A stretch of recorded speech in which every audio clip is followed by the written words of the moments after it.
And the winner is Arctic Monkeys! That subscriber content, eh? That subscriber content, it just won't go away. It might hibernate from time to time and sink back into the swamp. I think the cyclical nature of the universe in which it exists demands it adheres to some of its rules. But it's always waiting there, just around the corner, ready to make its way into your ears and smash through the gated payment system, sounding better than ever. And there's nothing you can do about it. Benefits such as getting ad-free episodes a week early with pre- and post-show chat relating to the monkeys, last Shadow Puppets episodes, bonus podcasts, watch-alongs, plus helping us improve our sound with better equipment and services. Yeah, this podcast seems like it's fading away sometimes, but with subscribers, it will never die. Thank you very much for listening. We do truly appreciate it. Don't take that the wrong way. Yeah, we'll invoice you for the subscription if we need to. We're Arctic Monkeys. This is Don't Believe the Hype. That rock and roll, eh? Ladies! That sound means it's the end of the round. Time for the bonus question. Cheers, dude. That man just yawned. We're gonna call it though. Don't Believe the Hype. Hello, yes, it's the sound of Don't Believe the Hype, your weekly show taking a dip in the daydream of the band of a generation. It's a bit hot, but don't worry, we're hanging in there. Let's just ignore that half an hour I've spent moaning about it. That's just for the subscribers, the lucky devils. Yes, we're with you for the next hour or two as we work our way through Favourite Worst Nightmare with what can only be described as wild abandon. Joining me, Nick Lee, you can see both islands now. It's Dan Holt. Hey, Dan. Hi. I just want to clarify. It's the 25th of May. It's 17 degrees and it's nearly 9 o'clock at night. It's not that hot, people. It's not that hot. He's being dramatic. Like, imagine when we do this pod when we have our inevitable 2-week heat wave that we have here in the UK. It's going to be fucking... I've been warm for 5 days. I'm anxious because of football stuff. I don't think it's anything to do with the heat. I think it's to do horny. With... Yeah, that's what I think it's to do with. I think you expected something that didn't happen and now you're fit to burst. And you're taking it out on me and the listeners. No, I'd already resigned myself to it not happening anyway. I did not expect it to. That's why I nearly didn't tell you. It was only because you were ribbing me about being a sad fucking virgin. When did I do that? That didn't happen. I don't know, Dan. You've made that up. I think that never happened. I've got sunstroke. I think I'm like hallucinating. I'm always very nice. Everyone's against me. I don't think I ever ribbed you about it. I think you told me in a conversation of your own, called out of nowhere, I'd suggest. I don't think it was brought on by me ribbing you, and you felt the need, a sense of bravado to tell me that you had an imminent lady. I just friend. wanted you to think I was making progress. This is why I've had my hot girl summer. I felt good about myself for the first time in years this last couple of weeks, and now the heat is just taking it out of me. The heat that isn't that hot yet. Yeah. It has been. It was like 26 on Saturday. No, it has been, yeah, but not today. Today's probably been. I've been running about. Today's probably been the least hot day for the past week. I'd even argue. Yeah.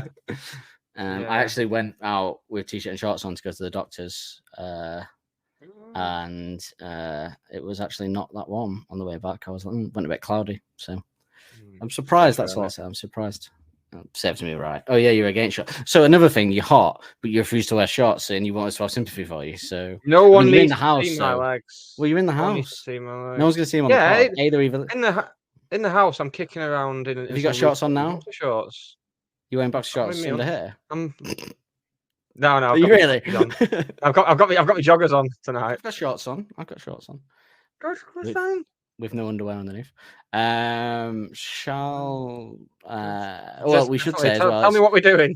Well, no, I was going to say, because this is going to be like end of the tour time that people hear this, but we're now 2 days away. 7 days away. That'll be next week. That'll be one night away next week when we record. We're 7 days away from seeing Arctic Monkeys at the Lancashire Cricket Club in Manchester. Is this going to be like every episode from now on? Or are we just going to be saying where it is in relation to us going to see them? Well, only for the next one, yeah. I mean, I think it's pretty important. Since we are an Arctic Monkeys podcast and there's a tour on and people are going to be listening to it at the same time, I think it's good that we reference it, yeah. if you want my opinion. I mean, the sweat on my head. Not me. Yep, that's more important than the tour.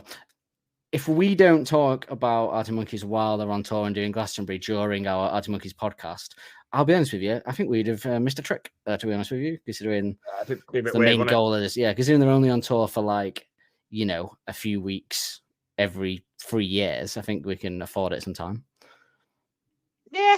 Yeah, right. Yeah, if you say so. Right, all right then. Well, what are we chatting about tonight anyway? Well, we're going back in time. Your Glastonbury's and your gigs. Well, we're going back. We're going back in time to a track that we heard at our last venture to the Lancashire Cricket Club to see Arctic Monkeys. 16 years ago, nearly. I didn't moan about the heat then. No, you didn't. You were a young pup who didn't have to moan about 17 degrees. There's people listening in fucking South America. I saw going, fucking hell, the English. But yeah. Los Ingles. We are doing a bit of light racism. We are doing the 4th track on this album, and it's Balaclava. And it is, again, we sort of felt like we had 2 massive hits.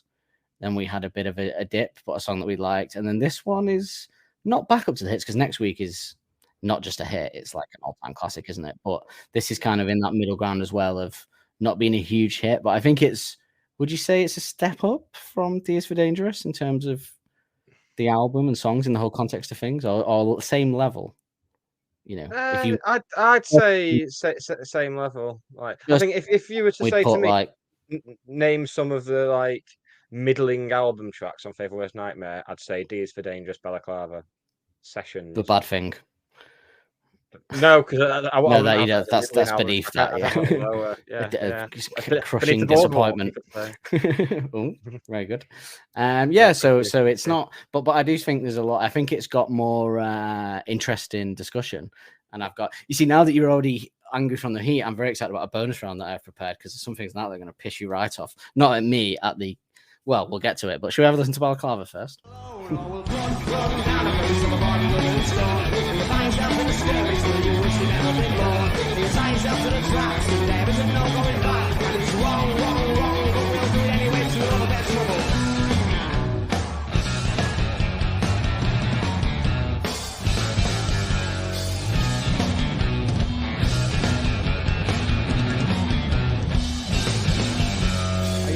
From a burning building, I'm throwing it to the shop.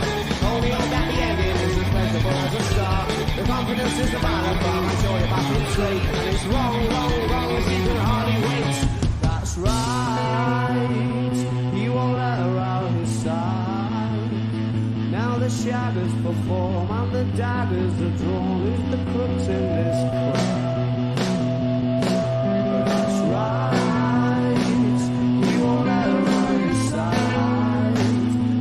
Shadows perform and the daggers are drawn. Is the crooks in this crowd?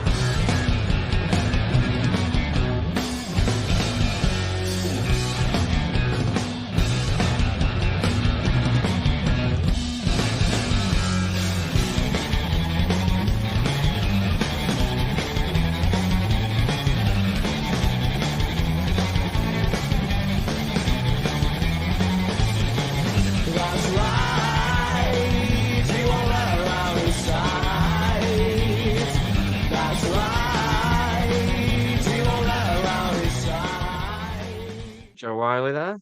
I know, a bit of Joe Wiley there. Is that Glastonbury? I think you missed the hand movement that I did when Joe Wiley came on. I can't see you. I can't see you when you play clips. I've never been able to see you. You go out of screen for me. No, I've never been able to see you when we play clips. You disappear. Hang on. Do you watch him full screen? No. No, right. Should I? That's weird, that. No, I have it down because I have my notes open. So, no, it just cuts to big screen video. Little me still. I'd rather it was you instead of me. But... I can still see. I can still see little you. So I do all sorts when we're watching. Maybe it's because you're. Yeah. Oh right, do you not? Yeah, so do I. But I know you can see me. But I thought you knew I could see you. Maybe it's because you're the admin. I don't know. But maybe it's the settings. All sorts of mischief, mate. Yeah, I do some horrible stuff. I have to apologise to Joe Wiley and I her was family. just. Was it Glastonbury? Yes, 2007 was indeed. The plagued Glastonbury. I really hope it's not going to be this Glastonbury's another plague. Like it's like plagued, amazing one, plagued. I hope that's not the routine. I don't know why it would be. Like there's bands that. Who are the bands that do? They're getting into that territory of bands that do it. Like your Radioheads and your Coldplays do Glastonbury Radiohead, your Coldplays, and your they're getting into Springsteens. that. They're getting into that with free, aren't they? Because I think Radiohead have done it maybe 4. I think they did it night, like headline, like OK Computer, Kid A, then maybe 2 more because they've been going for a very long time. So, but if Arctic Monkeys are at 3 already, well, so yeah, I think they're getting into that territory. But I hope it's not a plagued one. I hope it's a good one. I decided during that performance that this is a rung above Tears for Dangerous, particularly musically. It is way musically better because Tears for Dangerous barely had much to talk about in the music apart from the drums and the bass. The guitar was very non-present in that. Yeah. I also decided that having seen clips of your podcast last night and how unformed you seem, I think it's time you get over the heat, pick yourself up and give us the same, because I don't want to say that this podcast is more important than that one. I'll let the history books decide that. But I'm fine now. I'm fine. Now we're into the swing of it. I'm fine. Yes, I was on form last night. Thank you very much. Thanks. Did you say I noticed. Or I said uninformed? On form. No, I you're thought you very said informed uninformed. about both of these podcasts. You're very informed about them, to be fair. Stop it. I'll give you that. Well, that's why nobody does a podcast about stuff that uninformed unless it's like a joke one where you don't know so much. But yeah, apart from Carl Pilkington. Well, Katie Price has got one out. That's fair, yeah. People think they're informed on stuff that they're not. But nobody does a fan podcast that they're... Actually, no, people probably do. I don't know. I hope Katie Price's podcast isn't about being a good mother. Ooh. Maybe we should do a fan podcast, like tearing hers apart. We could do like a kind of we just go through her podcast and analyze everything she says and take the mick out of it. It could be like our like Big Brother's little brother, like. Yeah, but then what if she's like a new Caroline Flack and she offs herself? That's we couldn't do anything that mean, could we? Because it could, in this day and age, it would look a bit for 2 men particularly to sit there go through this woman and then she does end up doing something and then we look bad. Yeah, basically it's a bad idea. Call the whole thing off. That one then. Yeah, call the whole thing off. What we'll do, I'll delete the pilot episode we made last night. When I was on form. Oh, what a day. Right, let's go to the information action ratio. The information action ratio. Ain't that the place to go? Oh, you did. I knew you were going to do that. And I can't get over it. A little note to myself that you're going to do that. We agreed that we were allowed to be excited about the new jingles until episode 5, Less Adolescent. So I've got this week and next week, and then I have to let it go. But you created that jingle. Well, next week is going to be a phenomenal pod. I mean, the sheer excitement of doing Fluorescent Adolescent for a start, and then the excitement on top of it being the night before we go and see them. And I'll be coming down off the back of seeing Elton John the night before. Anything could happen on that pod. Anything could happen. Maybe I'll die. Maybe it'll all be too much for me. I can't take it.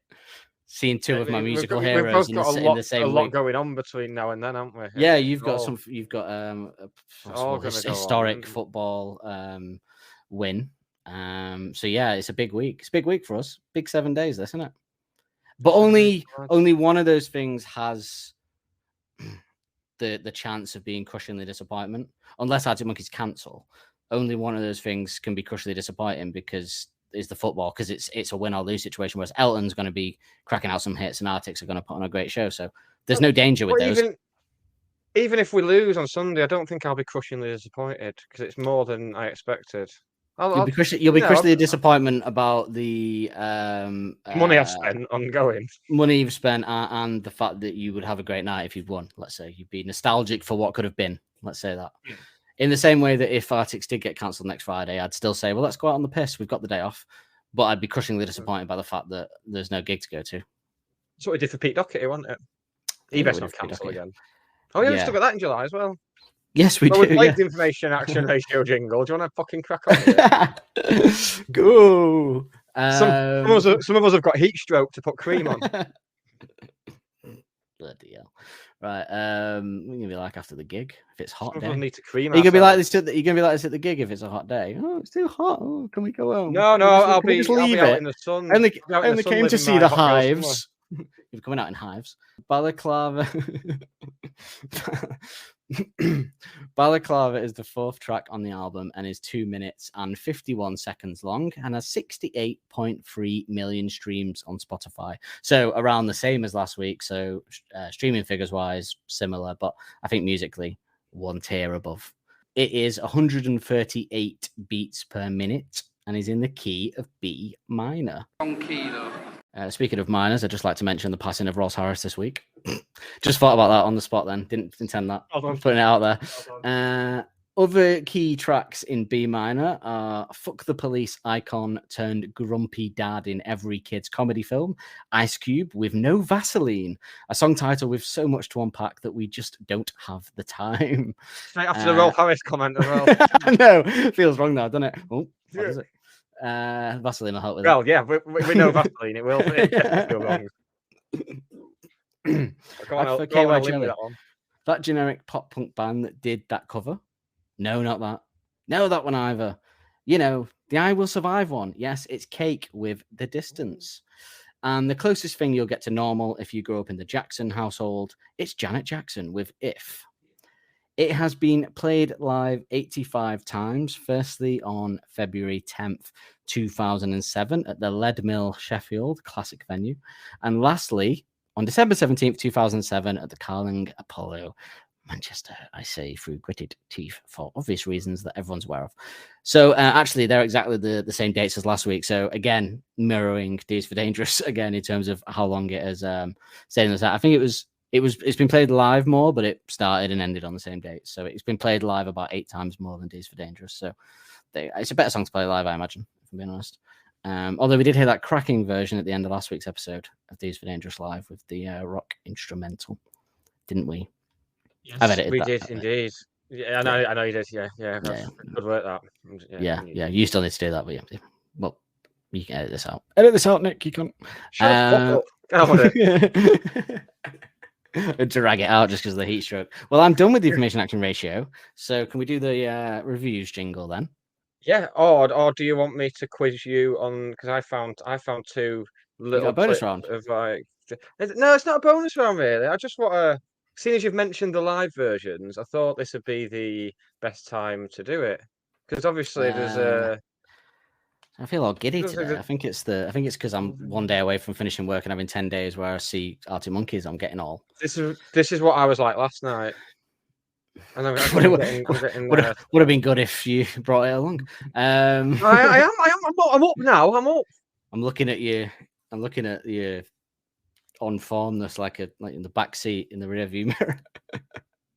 Don't give me a lyrical line for that. It was crap. I don't deserve it. Good. I wasn't going to. Good. I'm Right. glad. So I'm on it next. Go on. What was this? What song would you say Balaclava is closely related to in a lot of the live set lists? What's it? In terms of next to? what's it normally next to? What was it next to? A lot? Well, I mean, not just next to, but going from one into the other. I can't remember, but I'm going to say what I've put in my notes for later on, which I've always seen as a spiritual, similar song to this, which is "Fake Tales of San Francisco" from the first set. So I'll say that just in case they had the same feeling. Well, that is absolutely correct. Yeah. Oh. So, in much the same way as Teddy Picker used to go straight into. Teddy Picker used to go straight into. You see, this is why I'm rubbish on game shows. It all just goes out of my head, and I know it because we talked about it literally 2 weeks ago. So, Crying Lightning. Yeah. I got really. I think I've gone mental. So that's good. Gone. Yes. Anyway, we can blame the heat stroke on that. So yeah, we've got two little nice transitions here. So we'll just a little bonus clip really, 30 odd seconds each, and we'll just let you decide which one is the best. Okay, so I get to decide which is the best. Okay, I'll judge it like I'm on a shite. Okay. Talent well, contest. First we're going Balaclava into Fake Tales. Let's have a look. Okay, Balaclava, where have you come from? How old are you? No, go on, Karen. I'm 16 and I'm track 4. Carry on, go on. Why I bother? Why I bother? I arrange nice things for you. I'm doing the golden buzzer, Nick. Go on, play. Right. So let's have, yes, we'll have Balaclava into Fake Tales. Leader with you to take it off, but you resisted on the floor. Sorry, sweetheart, I much rather keep on the balaclava.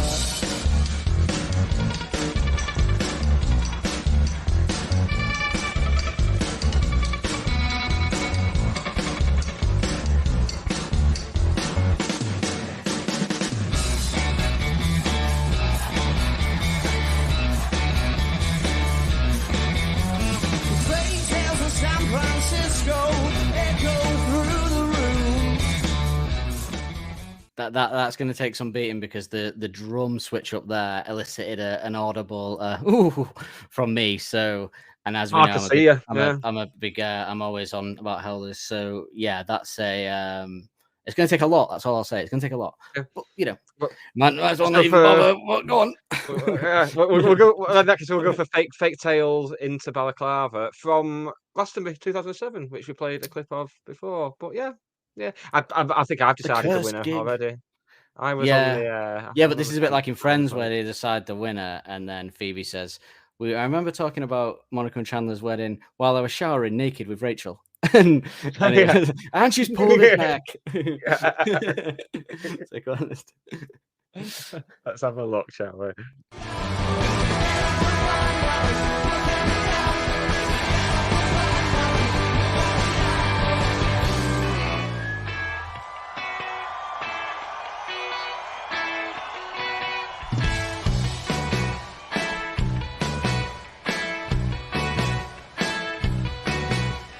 Running off for next door's garden before the hour is done. It's more a question of feeling than it is a question of fun. The confidence is the balaclava, I'm sure you'll baff them good. But the ending reek of salty cheeks and runny makeup alone. Or we'll It's good, it's nice, it's a smooth transition, but it doesn't elicit the same. It's good, but it's not the one. yeah. But it's not the first one. Yeah, it's definitely. I mean, because there's also a certain amount of. I'm not saying it's a big amount of skill, but there's a certain amount of skill in being able to do that change up from what he was doing to that very quickly, and for the rest of the band to react to it. I know they'll have rehearsed it, but still.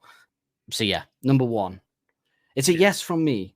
You've got 2 yeses. Go on. Come on, come on down. You remind me of a You're young through to the Stephen final. Gately. You're bringing Stephen Gately into it. Leave him alone. That's Let what the man's Louis soul Walsh rest does. in peace. I know, but you've mentioned so far since Lethal Lights come on, you've mentioned Stephen Gately in 3 different pods. Stop talking about Stephen Gately, Lynn. You're never going to meet him. Absolutely not. Definitely not now. Right, let's get to the reviews then, shall we?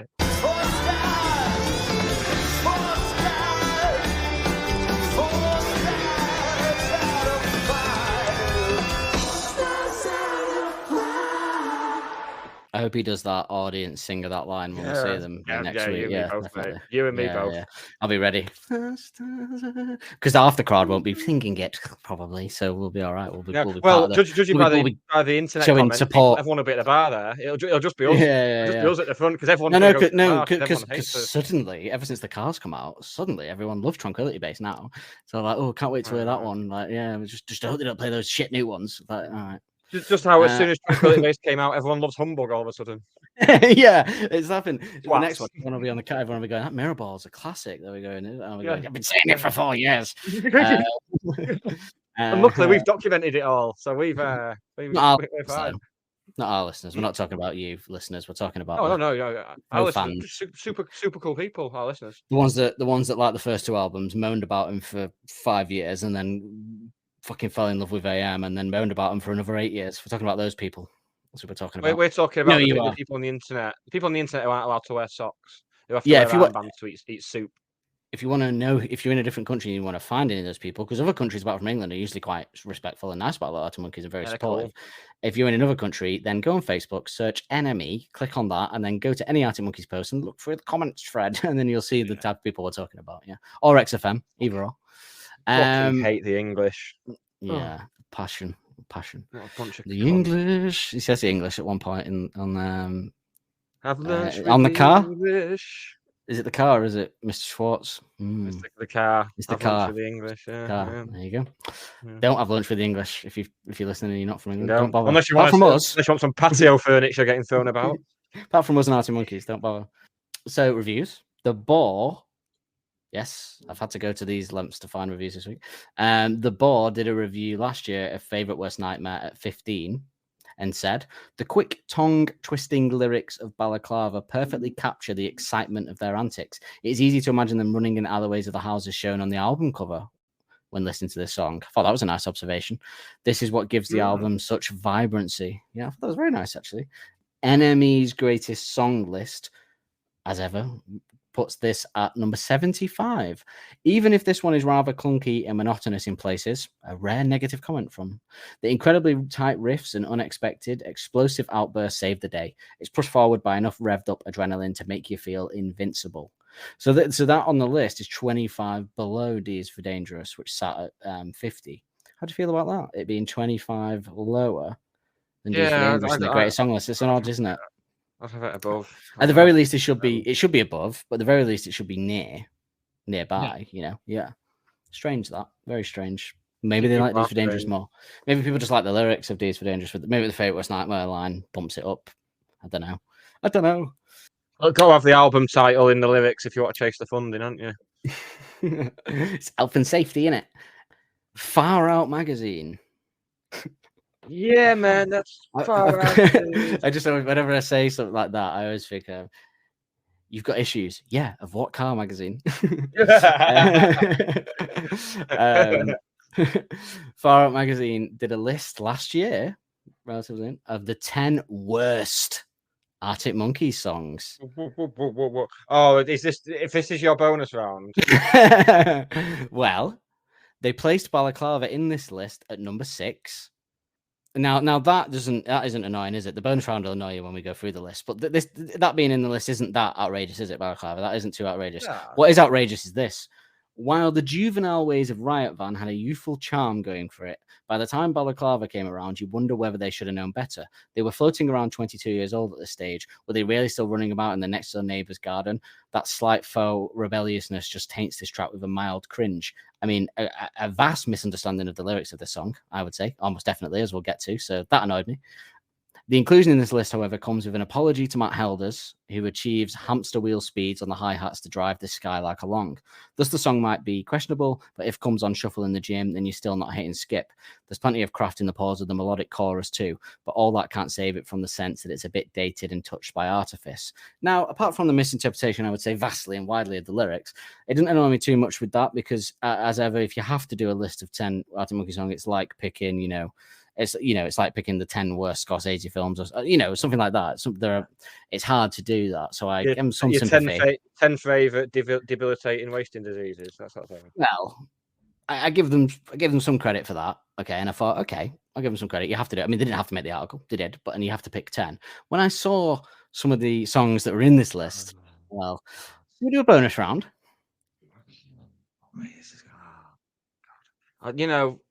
Your mere presence tonight had picked me up a bit, and now you're showing that it's a double-edged sword. Because now look. Now, because we'll know that we're right, and everyone listening to this will know that we're right when we pick calls in some of this list. Some of this list is probably accurate, but we've got the higher ground. They don't know what they're talking about. I've just thought of something that's going to be in there, and I'm going to be very annoyed. Let's do it. That sound means it's the end of the round. Time for the bonus question. So, Nick, let's start with what they've said is the worst Arctic Monkeys song of the whole. So B-sides are in this. This is the whole catalogue. It was last year, so the car wouldn't have been. The car wasn't out yet. This was like build up to the car promotional material. Yeah.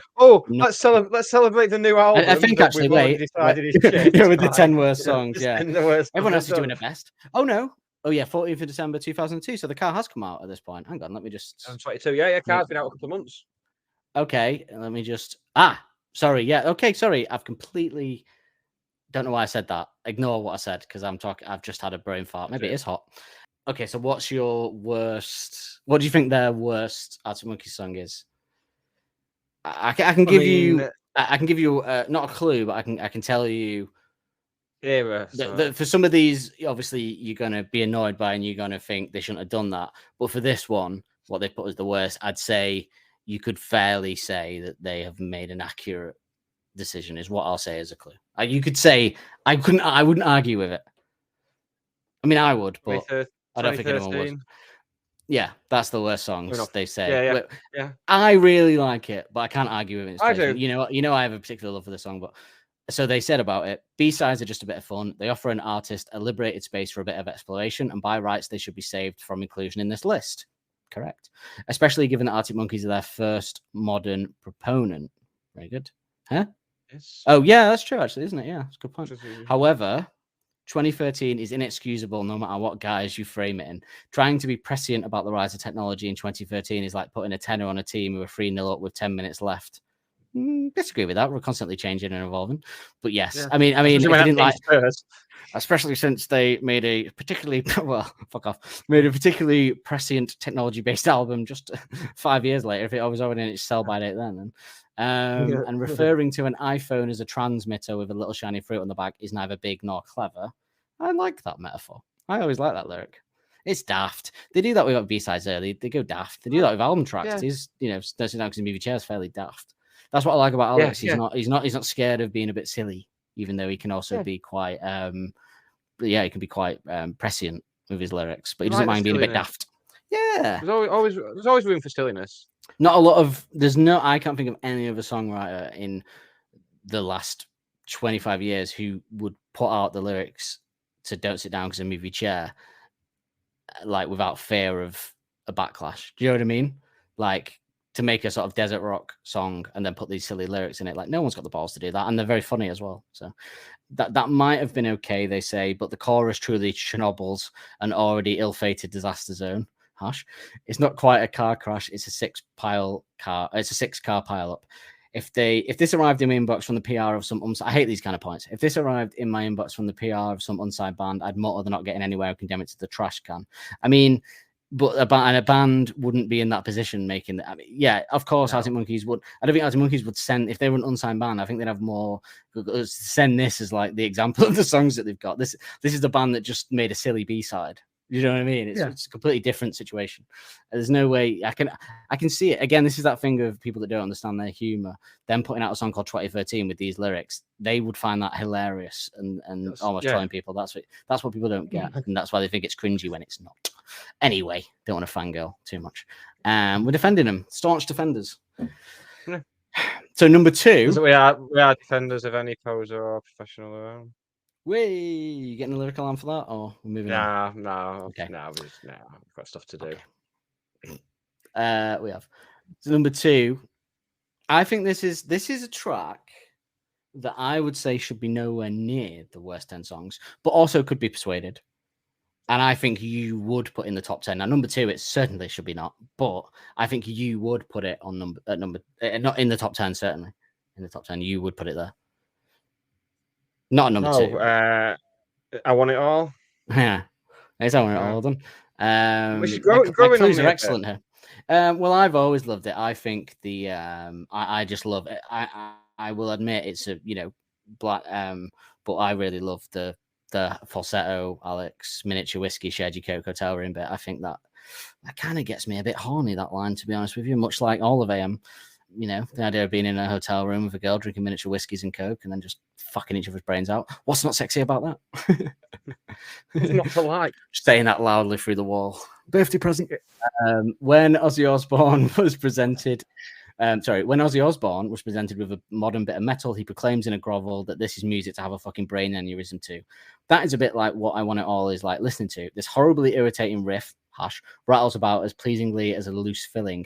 Then there is something about the chanted vocals and the swampy top line melody therein that reminds me of the feeling of having food trapped between your molars that you just can't wiggle out with your tongue. Oh, it's that bad. So, it was a nice spot. I got something in your teeth. Sticks around like something in your teeth, that. Are you dying for a lyrical army? Are you gagging? Are they just deliberately giving us lyrics in all these little reviews here? I wish they were, but they're not. There is a nice splattering of hotel room imagery on display that checks you into the imagination's room 505, but the music makes it an unpleasant stay. Yeah, I really like I Want It All. I'll admit it's a bit like a kind of a song that T-Rex might have gone about, but it's a glam stomping fun, and I really, for me, I agree, you take the breakdown Alex falsetto, which I used to always assume was held as at first when the album first came out, but then obviously it's Alex slipping into his falsetto, which is always nice.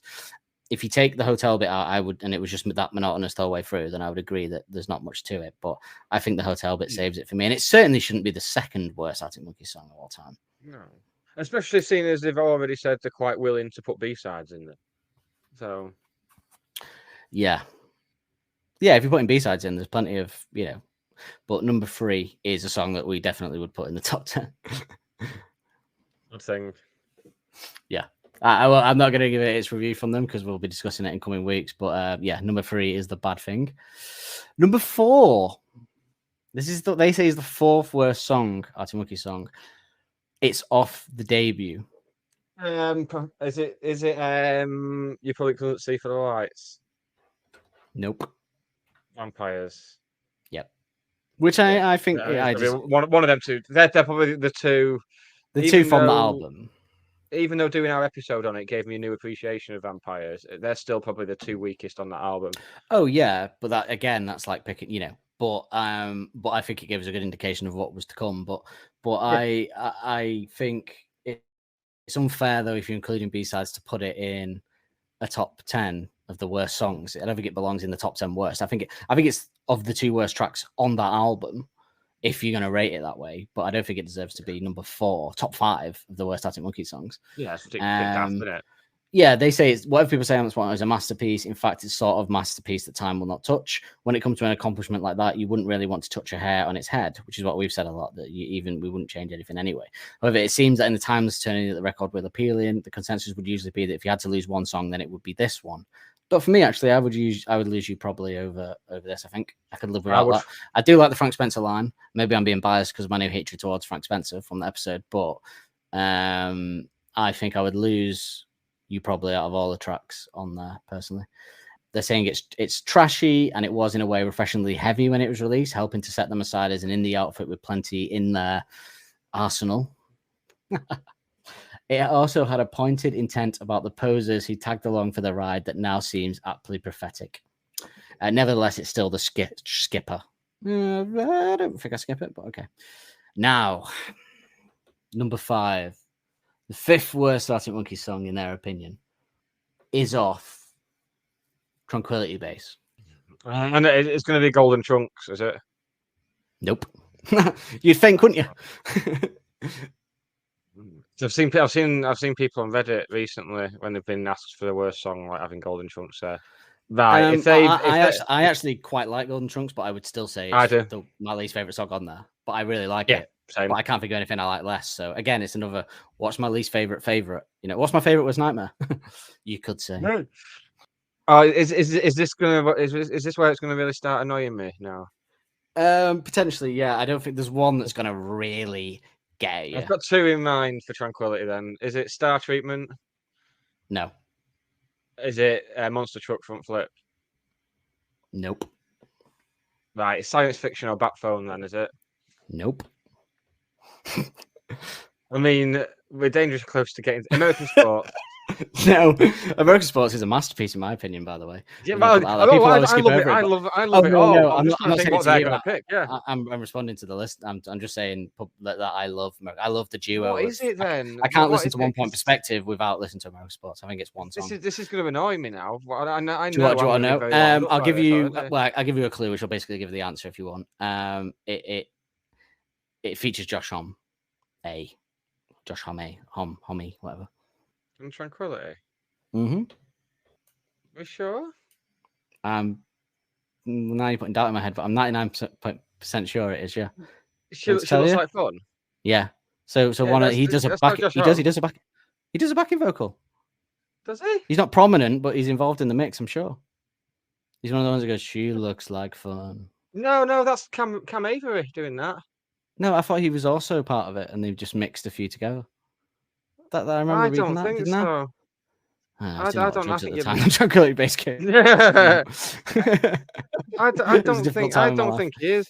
Because when I first heard the leaked version of the album, I was convinced it was Iggy Pop singing the Does sound like a bit singing like the She Iggy Looks Pop, Like doesn't Fun bit, but it Well, wasn't. while you But look, no, it's first Cam of all, Avery. Okay, we'll take that. I may, Yeah. like I say, I was on a lot of drugs at the time. I may have misremembered or might be getting mixed up. I really thought I'd read that, but yeah. I'll see. Quite upset that.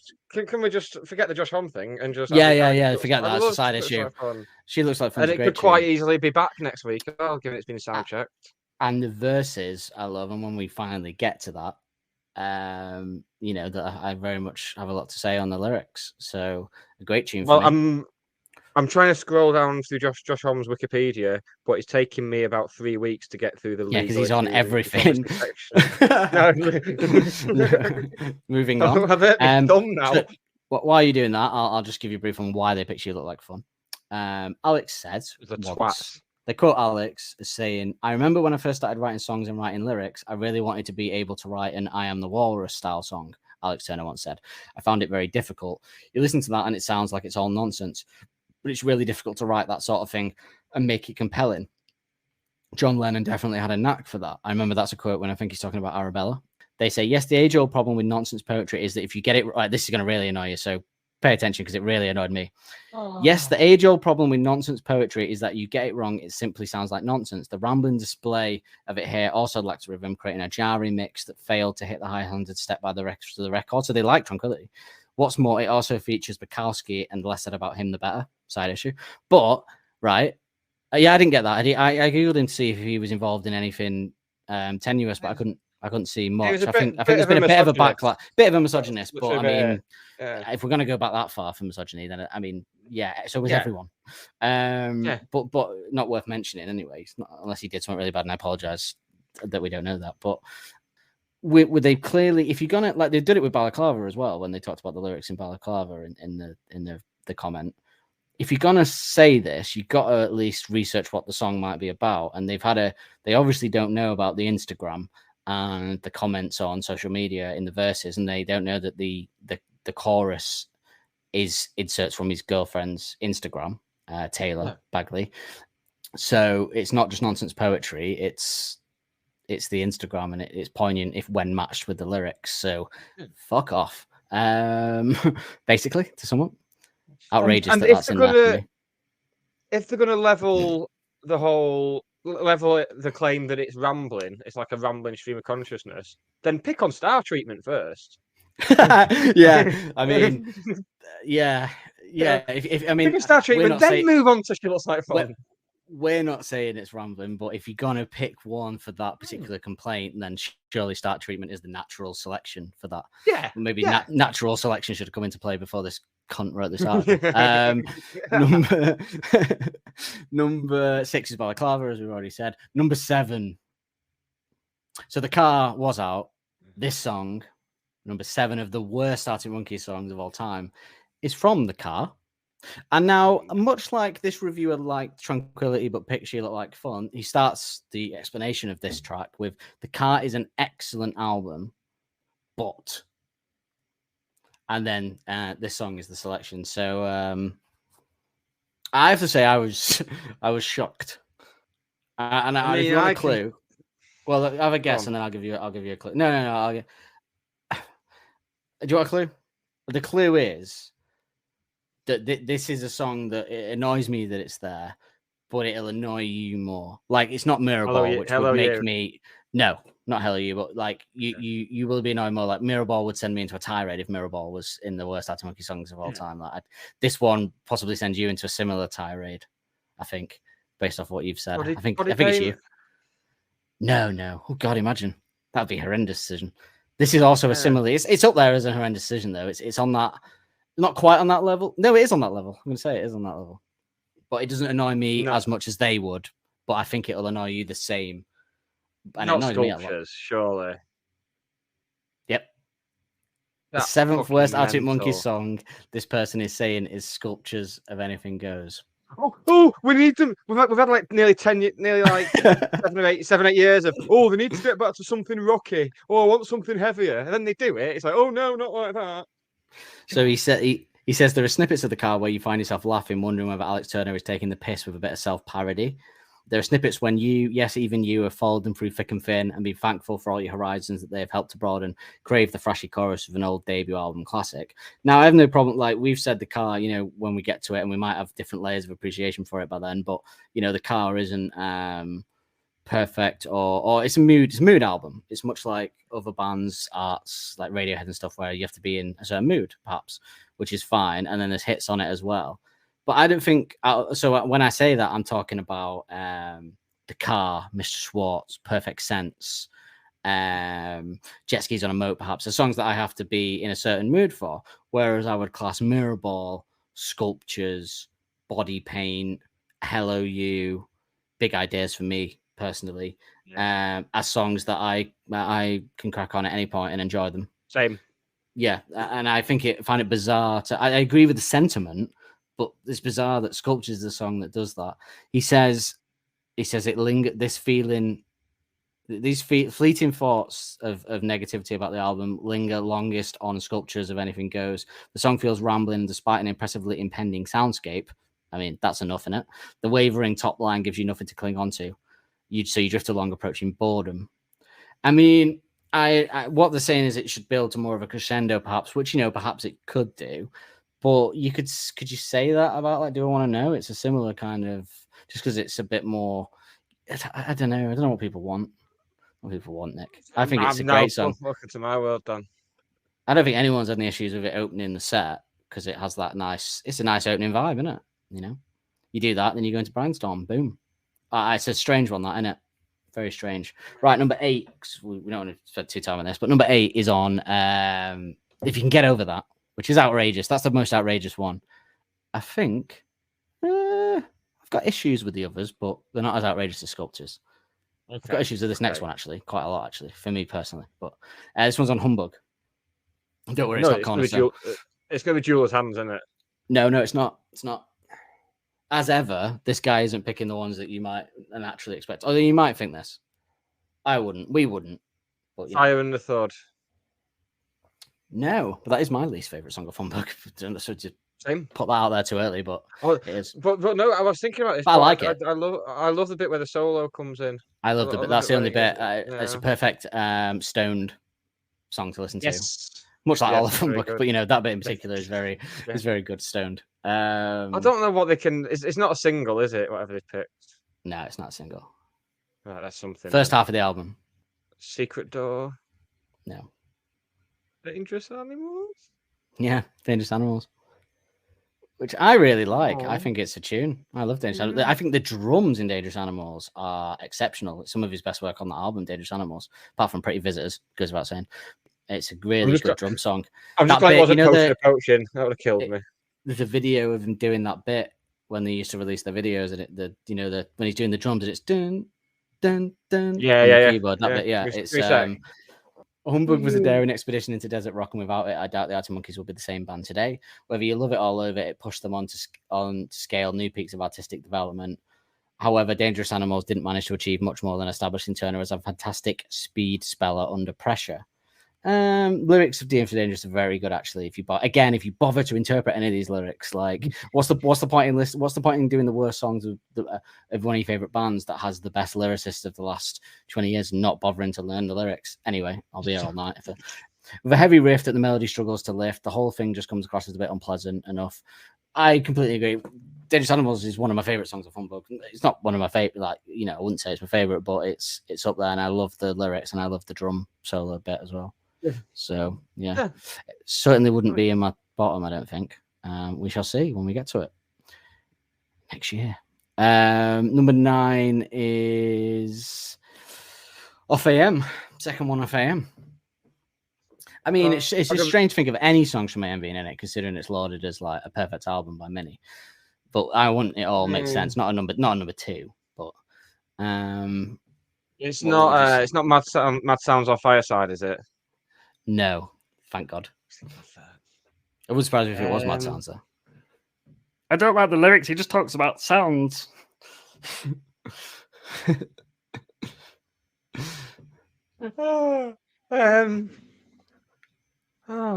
can't even. I mean, I'm going to have to have a look at AM, aren't I? I mean, don't let it be how I want. I mean, this feature is just basically me saying, please don't let it be this, please don't let it be that. Basically, there's been The personal there's slight. been 3 that we've been comfortable with. I'd say we let 2013 and the Bad Thing slide fairly, and we let Balaclava slide.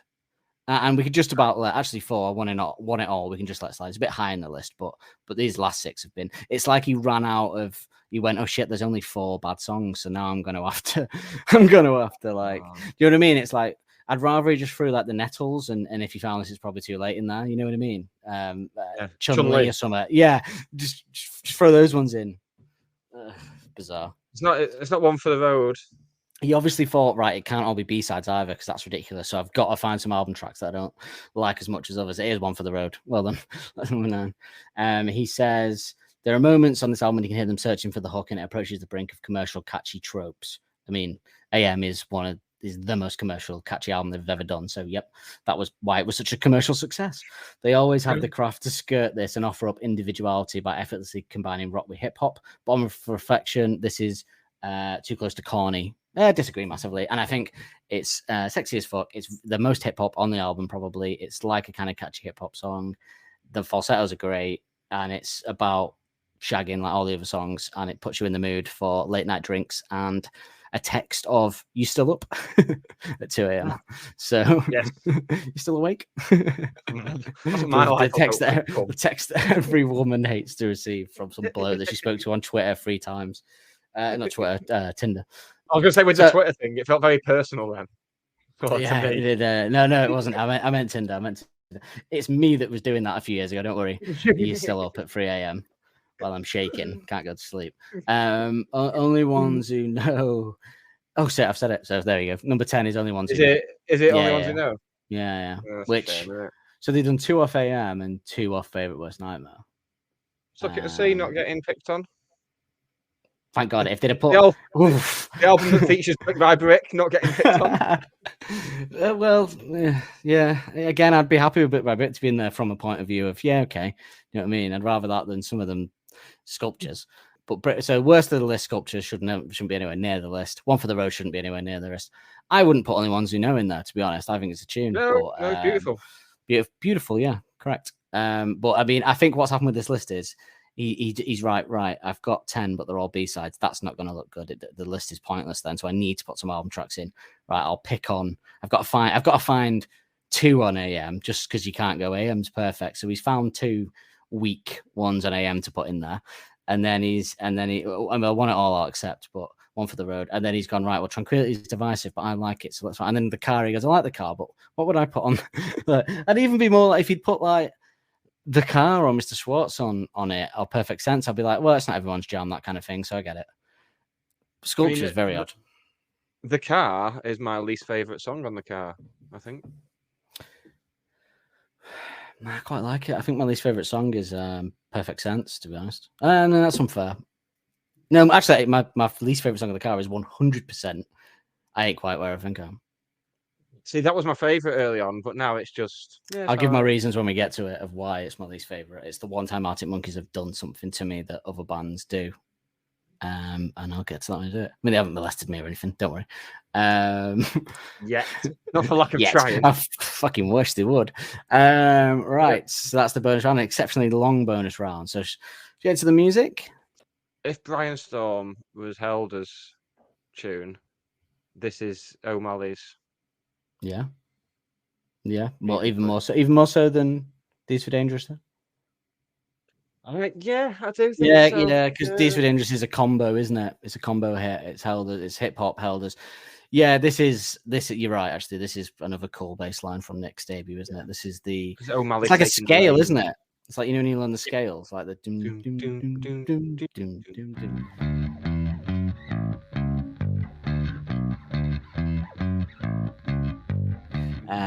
But it's very fun and catchy. Drives the song. The whole song is based around this bass line, much like D's for Dangerous. So he was getting his DNA in the band very early, wasn't he? On this, apparently Teddy Picker as well. Don't talk about getting DNA into places. Why? Because you desperately want to. Another one that feels very hip hop influenced, isn't it? Again with the drums. There's something about the guitar as well that's like, even though it's quite rocky in the choruses, the verses are very hip hoppy with that kind of ding ding. Like you can imagine someone rapping over that, like in that kind of hip hop. Which I thought was what I was going to get when you sent me that rap song called Balaclava this afternoon. No, I wanted someone else to be crushingly disappointed by that as well because it popped up when I searched thanks. Balaclava on Spotify and I thought, oh, I wonder. And nah. But I'd already done my research on this, so I would have found it anyway. So, you know what? This one, actually, speaking of, this one actually always felt like the closest to Temptation for me, lyrically and musically, actually, because that's kind of about neighborhoods. I know this one isn't perhaps about that necessarily, but the guitar at first is much like the last one, imitating the bass. One guitar, they both are, but one's Alex, I assume, distorted guitar, and one is a Cookie Monster special, lighter, bit of reverb, delay maybe on there. Very much the sound, his special sound on this album, isn't it? That's the Cookie Monster's trademark, specifically on this and Humbug, as we've said before. Yeah.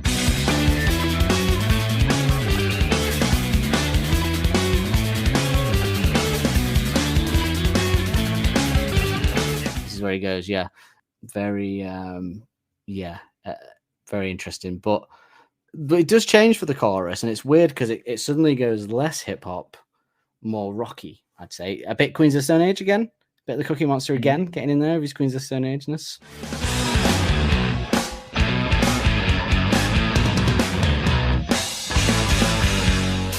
Like if you were Josh Homme listening to I better listen to this band because I might be doing the record. You listen to this and you go, quite hip hoppy, and then the chorus are coming in and you go, oh, this sounds a bit like a song off Songs for the Deaf or something with that kind of sound there. Yeah, what was it? It's an interlude. It's chorus. It's a bit of everything in it, really. So it's another weird one that doesn't have a natural structure, I'd say. I do love we said about Nick, but I do love what Helders does here though, because there's no like what you'd say normal drum beat that would go with this, because you have to be a bit inventive with it, I would imagine, if they're just doing this kind of doom doom doom doom doom doom doom doom, like, and the guitars are doing their thing. And thankfully Mr. Helders is the king of inventive, creative drums, isn't he? So, but he does that thing again that we talked about, where he mirrors the drums. Like the bit in Brian Storm when it's just him and Alex, and it's the dum dum dum dum dum dum dum, and and then he's just doing the guitar as well.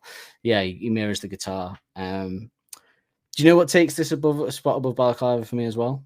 That always impresses me. We've talked about it before, but the mini pauses and mini breaks that they do are like full on here. It's like instant. It's like when it's a pause and then you come back in, you could see how you could rehearse that, but you have to be so tight if you're going to put these little pauses and stops and everything in there like that. It's like, and just come back in perfectly every time, like because normally like live, like the Brian Storm bit, for example, live, they'll stop and you hear Helders hits a drum first, so he does a kind of quick to come in, so the rest of the band know to come in.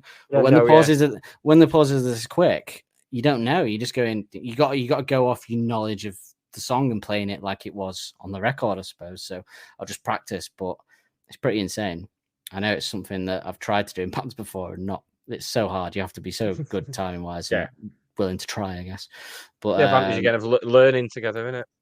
Yeah, I do think that is true. I think they have a psychic connection from learning together and knowing each other for years. That I imagine it's actually no sweat off their nose to do it. I imagine it's actually, to me, it sounds like you'd have to rehearse it for ages. But yeah, to them, it's probably just we can do that. They probably just imagine that's what everyone does. Well, I mean, they did Reef in the Afternoon. Jamie and Alex playing that guitar together, but different, and that's hard as well. So they've always had that. But yeah, this song is a bit of a mishmash, really, because then they go back into the hip hop verses, and then unexpectedly, like a minute into the song, like it's literally a minute in, because the song's only 2 minutes and whatever, it's a breakdown. So it goes like verse, interlude, chorus, whatever, verse, breakdown, which is unexpected. You expect another chorus at least before, but I think this chorus is one of the things that makes this song, isn't it? I think this breakdown captures the mood of the second half of the album. I would say with that kind of some of the second half of the album, particularly If You Were There Beware. I think it's a bit If You Were There Beware. Yeah, This kind of there's a bit of that in there. Yeah. a very moody and broody guitar or bass. Is it bass or guitar doing that? Do you think? Is it bass? But it's hard to tell because it sounds like guitar sometimes. But then it would be natural to think that it's bass. You know, the dum dum dum dum dum dum dum dum.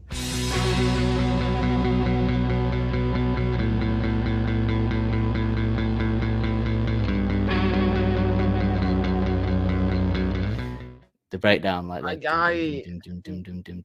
I was tempted to say bass, but I'm not 100% Well, sure. I would naturally think it's bass, but it sounds guitar-y. But then Nick's done this before throughout this album. He's made bass sound like Brainstorm in particular, you know, sound like guitar. So I would be inclined to say that it's bass. Man likes his effects pedals.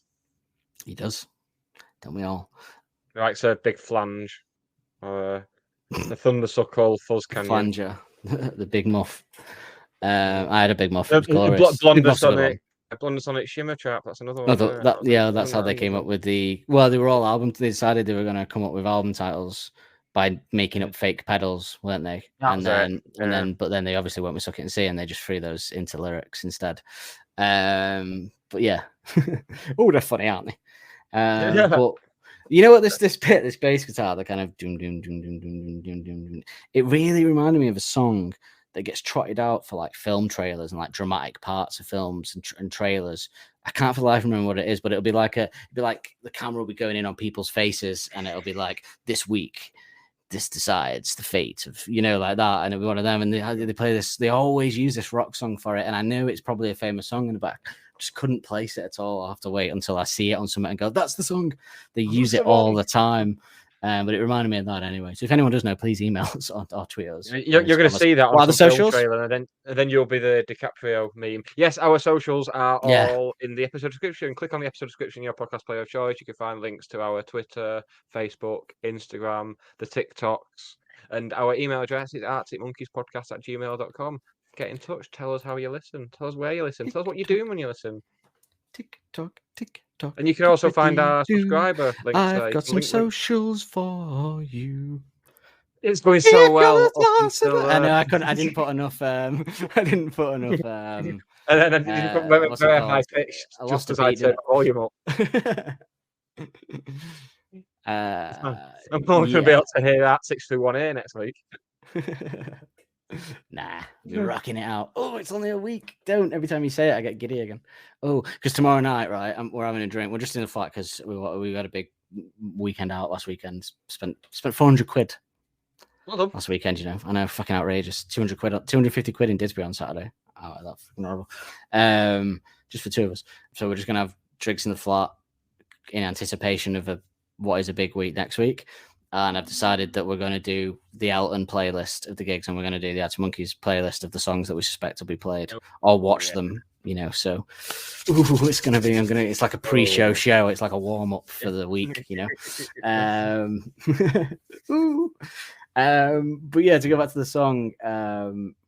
So when it's coming back in.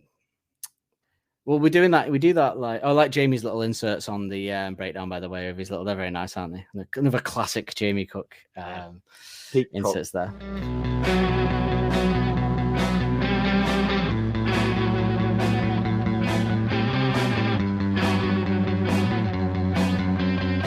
Pete Cookie.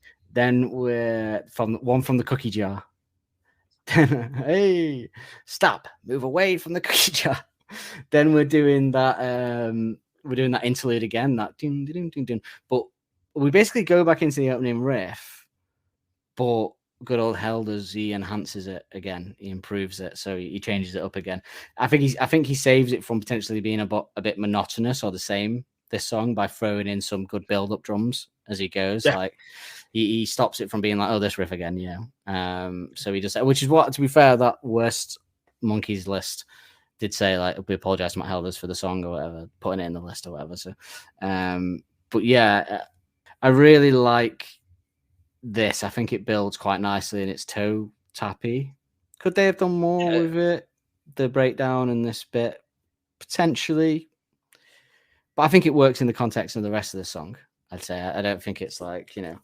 And in the context of the rest of the album as well, I think it's this is almost peak favorite worst nightmare. I think It is that sound, isn't it? It is that kind of perfect sound. No, it's probably the best example of that sound.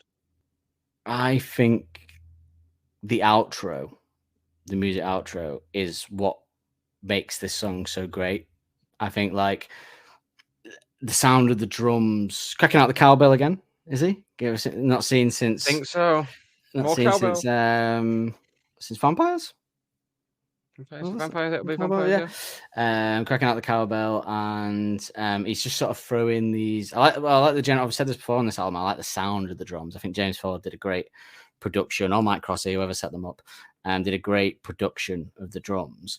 I very much like the bass line. It's catchy.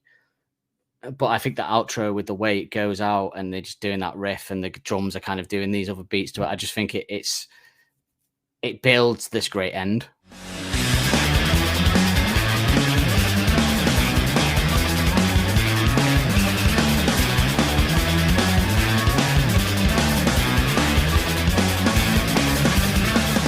Well, You the know, thing is, much like Fate Tales.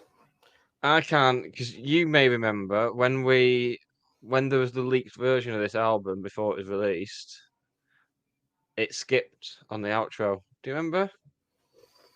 So we didn't hear it. So we didn't get to hear the outro properly. So we just had this open gap in our minds that was where that intro was. And then, because I remember when I actually got the album, when the album actually came out and I got it, I just fast forwarded straight to that bit just to be like, hey, I do remember that. Yeah, you know when you got the unresolved melody. Yeah, serves us right for sailing the high seas and pirating it. But we paid for it when it came out. Yeah, we did. Yeah, so I think that absolves us of any guilt. And now I always do with Arctic's albums. I always pay for them. Yes, always. Yeah, and now I've bought them all again on vinyl, so I've actually paid for them all multiple times. And I've yeah, and now I pay because streaming is a thing. I must, between music and TV, I probably pay out about £70-80 a month to have everything. So yeah, you know, and you still don't get everything. I think I fucking I don't know, because there's like cool stuff in America that I can't get, like Hulu, unless I get one of those VPNs and then pay for that as well. But yeah, don't get me started, mate. DVDs are going to come back soon. I think. I don't think. I hope not. DVDs come back. That's way more of an expense to buy DVDs. Way more. Not right now. It's not. Well, like 50p in CEX. Yeah, but they'll go straight back up if they came a thing again. It's like people buy it's like vinyls are like. Well, at the gig when I went to the Philips Highway gig the other night, and I spot that guy, you know, the warmer packs bands. He was stood there selling them himself, poor bugger. Yeah. And I thought, you know what, I liked him. I'll get it. You know, he could be big one day or something. I'll get the vinyl. And then as I was buying it off him, and I thought, well, Philips Airways is 25 quid the vinyl, so this one isn't going to be the standard £25 vinyl price. This will be like 15 quid. So I said, oh mate, can I buy this one? And she went, oh yeah, Phil, he wants to buy one of yours. So he was like, oh yeah, okay. Chatting to him, nice guy. And he went, yep, that'll be 25 quid. And I was like, thinking, I went, oh right, yeah, buying it begrudgingly, like £25. You fucking, you're no one, mate. You're no one. And I. I'll tell you, mate. DVDs, physical media, listen to this. Come back. I'll tell you what. When streaming goes tits up, the stud holding a CEX card is going to get a lot of blowjobs. I think we're way past it, mate. I think we're way past those days. Way past it. I pay for Netflix for about 4 people in my family. So I pay for the most expensive Netflix. I pay for Paramount Plus. I pay for Now TV and the football. I pay for BT Sport for the football, which isn't going to be needed next year, but I'm in contract for 2 years, so that's good. No Europe. Got ahead of myself when I took that deal out, didn't I? Well, we'll be in Europe for the next 2 seasons. No need to worry about it. You'll still get the odd 12-30 game once every 2 months. Yeah, fantastic. Yeah. Maybe we'll be in the Conference League. Who knows? And then we'll get. I pay for I think there's another Prime, but that comes with the delivery, so that's all right.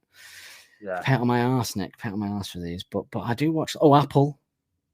But I tell you, Disney Plus as well. I pay for. It's all horrendous, mate. I don't have a problem with Disney Plus because I got. No, Disney Plus is fantastic, and you know I don't have a problem with Apple. The content on Apple is superb, so I don't begrudge any of them. Actually, they all prime us. It's my own fault for needing to watch everything, so I need to pay for them all. Yeah. But anyway, moving on. This song, love the outro, great build up, amazing. When we did finally get to listen to it, yeah, I really love the way it gets to that.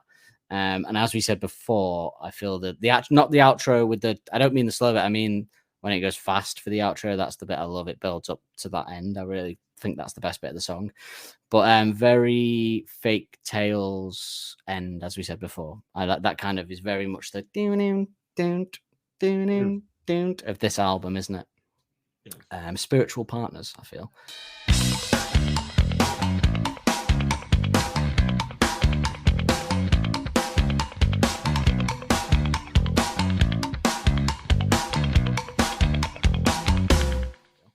Much like, but then Teddy Pick is also a spiritual partner of Fake Tales, so they kind of merge, all just in one big melting pot together. But yeah, I think this is musically, I think this is definitely a step up from the last one. Maybe a step up from Teddy Picker in terms of just a bit of skill and a bit of the riff and stuff like that, maybe, rather than just the same, style. But doesn't have everything else that Teddy Picker has, So it doesn't have a cool solo either. So, but I do really like it. I like the breakdown. So yeah, tune. Yeah, cool. Should we get into the lyrics of it? Let's do it. Oh, so Alex's vocal performance, I'd say a bit more in line with the kind of breathless rap of the first album.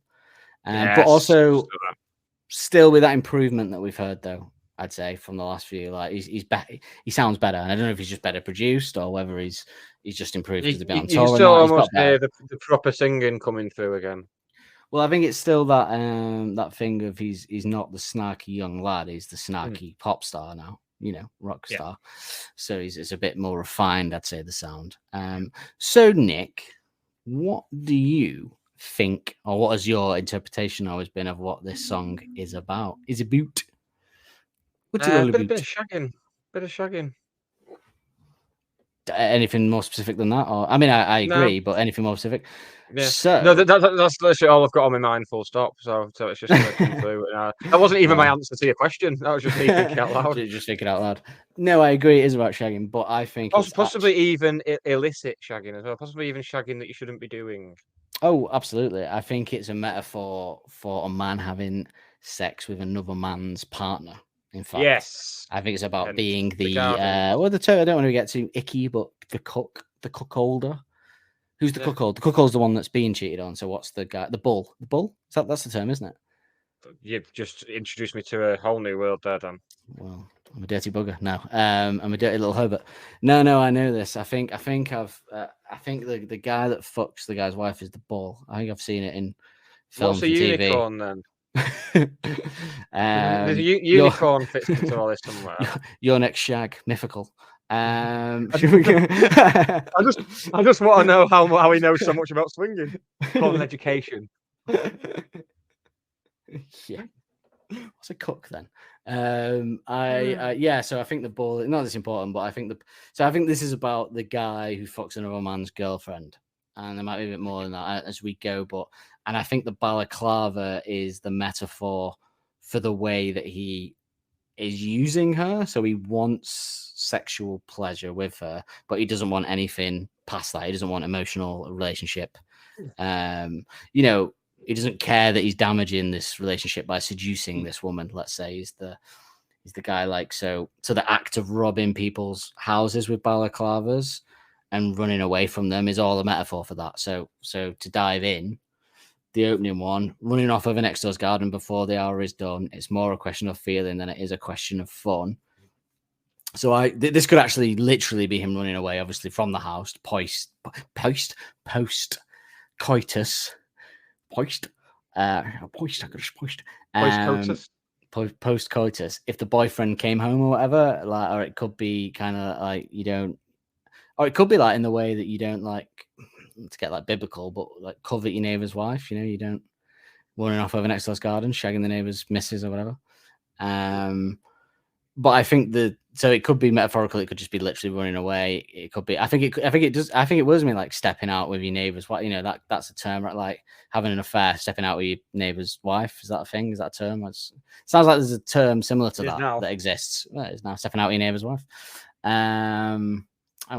I'm really hoping that I watched Wheel of Fortune at the weekend, and it's like, come and say in. It's like stepping out with your neighbour's wife. I don't know. So Daniel Holt 2023.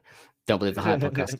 I think the second part though is more like when it says it's more a question of feeling than a question of fun. It's more on sexual attraction, instinct, than any idea of like fun. Like when you just have that attraction and you just go for it and fuck the consequences, you know, like from her point of view. I think that because there was a time when I used to think this was about pulling girls in a club, but I think it is similar. It's just that it's about the balaclava. It's still about a player, let's say, but it's just about showing you someone you know's wife. And I think as the lyrics go, we'll maybe see that more. But so he says, the confidence of the balaclava, I'm sure you'll baffle him good. Will the ending reek of salty cheeks and runny makeup alone? So as I've said, for me, the balaclava is the mask he wears hiding his emotion, but also the balaclava is also his like charm and seduction. So he like tricks her, seduces her, but then he won't take it off and reveal what's underneath, you know, metaphorically. And then obviously we're going to see a bit more of. Well, very much character we're going to see a bit more of, and a character, you know, yeah. I mean, probably post this album, there's probably similar around there, so then you reek of salty cheeks and runny makeup alone. That's like when you're done with her, she'll be crying, she'll be heartbroken. That's it. But is it also possible that salty cheeks is a crude innuendo? I knew you were going to go there. I didn't want to go there. I'm glad you went I'm just there. saying he's not beneath doing that, is he? Because we've had this before a little bit with, you know, Hard in the Morning and shit. So he's not beneath a little bit of a innuendo. Innuendo. Ludo Bagman for some reason popped in my head then. No idea why. Don't know. Similar sounding. Don't know. But I don't think he's beneath that. Do you think that's too rank, salty cheeks? So Yeah, I don't want to explain why. I'm just going to assume anyone listening knows what I'm getting at. I'm not going to say it. But do you think that's too crude? It's crying, isn't it? Yeah. He loves a crying metaphor, doesn't he? So yeah, that's more crude. Metaphor, simile. I don't know. Metaphor. Like Hard in the Morning is cheeky. Hard in the Morning is like salty cheeks relating sexually is a bit too. Yeah, it's a bit less. That one's like, you know, 60s Confessions of a Winderman. This one would be Fake Taxi. You know what I mean? It's a bit too crude. It's a bit too rich for me. I don't think he's gone there. Surely, but it's funny when you think that and you think, oh god. What episode was it that we did where we mentioned those films? It would be Frank Spencer episode. No, no, it's later. I think was it the one that sounded? Was it No Buses that sounded like Frank Spencer or something? Or it was one that not Frank Spencer. It was one. Was it one that sounded John Formby? Was it around one of those where it sounded a bit like When the Sun Goes Down? Maybe something like that. Maybe the start of that. Yeah. Yeah, maybe it was. Yeah. If you know, for dedicated fans, let us know. Yeah, let us know when it was we were talking about the I'll fix your washing machine.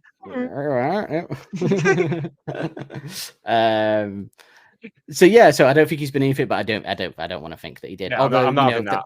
The title of the next song is called My Propeller and Oiling Up Those Sticky Keys, so I don't want to anything's possible, but I think even Salty Cheeks is a bit grimmer than that. Just wait till we get to Potion Approaching, mate. Well, there's a crude metaphor in the next album. In the next track, there's a crude metaphor. In fact, doesn't the Faithful Worst Nightmare cover have dicks on it? Yes. Or what look like dicks? Yeah. So it's possible. I just dug out those when we were having our little session of looking at old pictures on Facebook the other night. I found my pictures from the gig at the cricket ground, and it was like big dicks up at the side of where the screens were at the side of the stage. It was just big knobs. Yeah. So he's not beneath it, but I think even that is a step above even My Propeller and dicks and stuff like that. It's crude, isn't it? Very crude.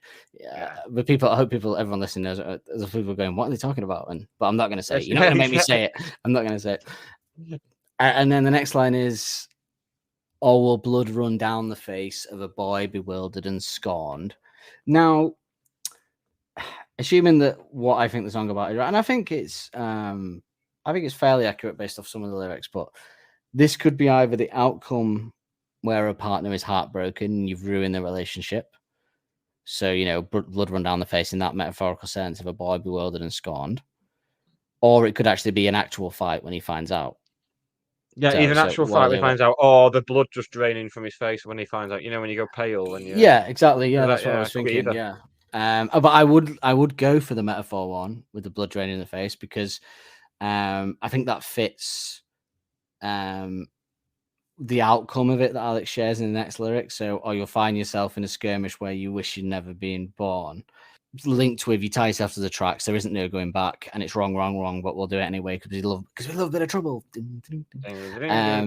So, like, I think linked with that, it would be more the metaphorical one because this is. I always think this is like, yeah, if you find yourself in a skirmish where you wish you'd never been born, I think if you think it's metaphorical in terms of the blood draining and you ruining the relationship, or I think he's saying, or if he was to go through and stay with her, this guy that's done the dirty, would he find himself in a situation that he doesn't want to be in where he's stuck with her, like where you wish you'd never been born, you know? So you either fuck them over or you end up in a situation that you don't want, you know? And then, yeah, you tie yourself to the tracks, and that I think is like, you put yourself in the way of danger with this. So the train is on coming, as in like, you know, it's wrong, or it's risky business to sleep with someone's partner, isn't it? Yeah. Neither of us would ever do that. I can't get with any single people, Dan. Never mind people who are attached. Oh yeah, I wasn't talking about you, was I? No, I know. I was just moving it on from your shame. I can't even say the most shameful of the shame of those situations which you know. No, so I'd rather you I couldn't didn't. publicly say that, could I? Ever. No. I don't want to be cancelled by association. That would be a very much, if you were to shout out that would be a very much Russell Brand, Jonathan Ross, Andrew Sachs scenario, wouldn't it? Call it Andrew Sachs. But yeah, I think it's like the danger, like, so you tie yourself to the tracks, but once you've done it, you can't go back. Once you've slept with someone's wife or partner or whatever, you can't go back. And even though you know it's wrong, you'll do it anyway because you fucking love it and you enjoy it and you want to sleep with her and you want to seduce this married or partnered woman for your own ends. So there is a school of thought with this. When I was doing a little bit of research, and it entered my head as well that I'd always assumed this was a stranger, but there's some people that think that, is this someone doing this to someone that they know?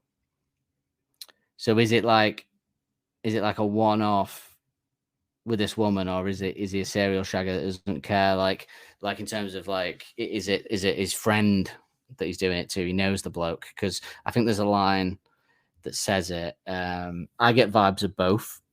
Perhaps I'm not sure where to land on it, but yeah, I think it's potentially. Well, it does. I mean, this type of person who's happy to like ruin relationships, they will usually tend to have like one person that they'll fall back on.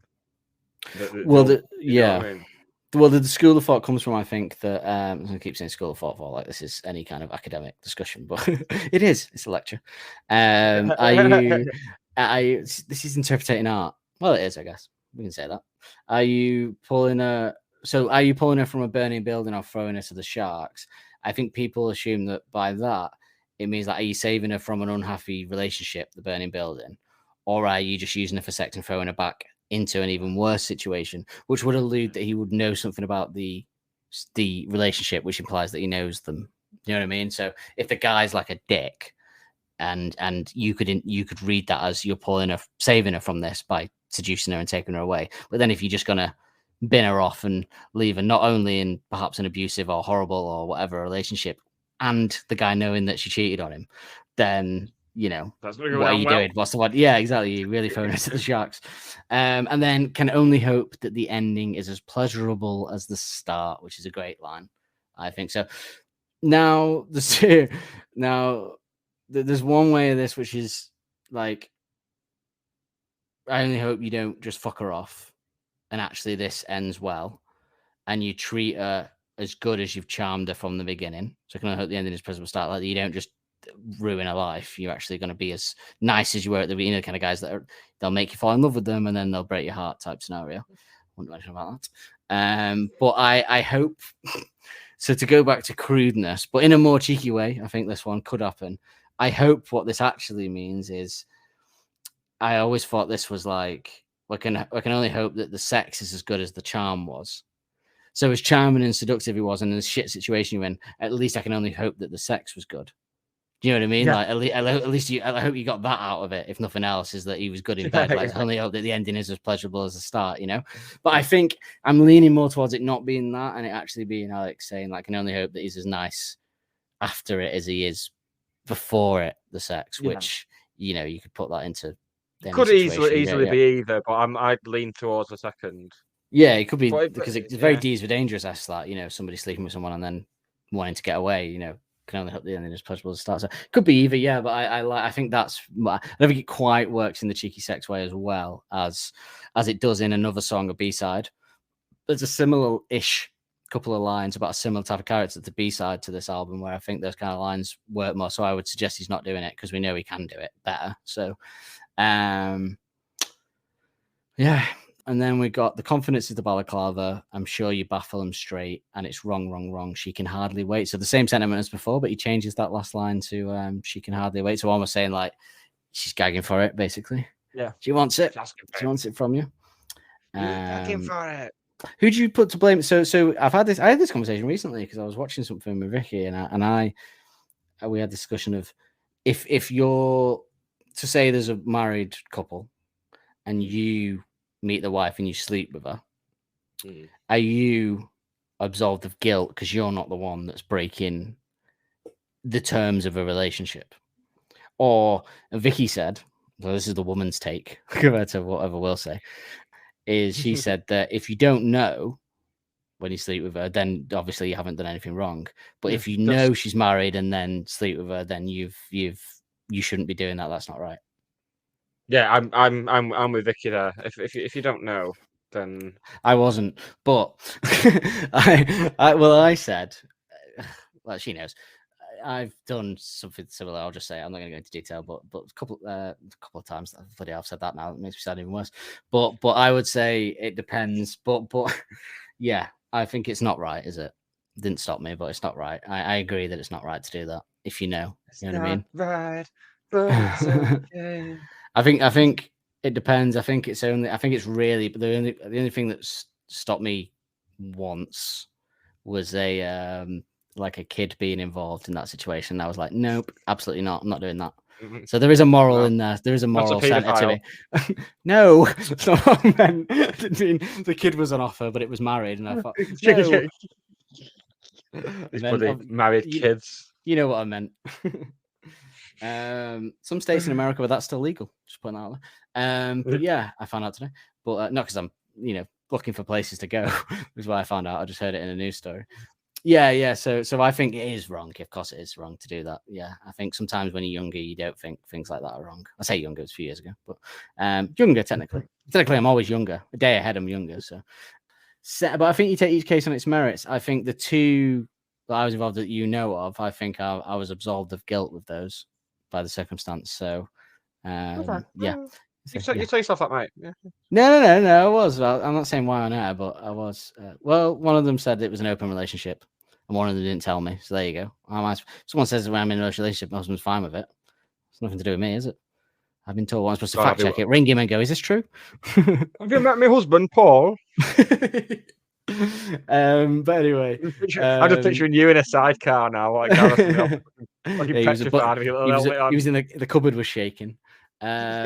So yeah, I assume this is more like, let's say, seduced her, has honed in on her and won't relinquish her until he's had his way. I think this is more the kind of guy who's doing it to someone that isn't in an unhappy relationship. They're in a perfectly fine relationship, but he wants her, so he shall have her, and he will pursue her, actively seducing and pursue. There's one thing to have a woman come on to you that's married, and and she's married, and you get off her, but actively pursuing a married person is probably quite awful, isn't it? Obviously the Shaggers perform bit speaks for it just sounds like me trying to defend myself now, doesn't it? The Shaggers perform speaks for itself, doesn't it? The daggers are drawn, so presumable either it's him being done with her after the sex and sticking the knife in, making it worse. Daggers are drawn. Yeah.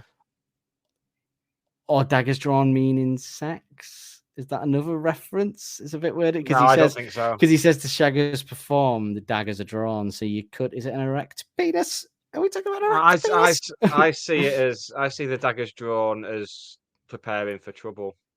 Yeah, which would probably. also- But it is which weird would it's also after fit Shag, with, isn't it? Because we love a bit of trouble.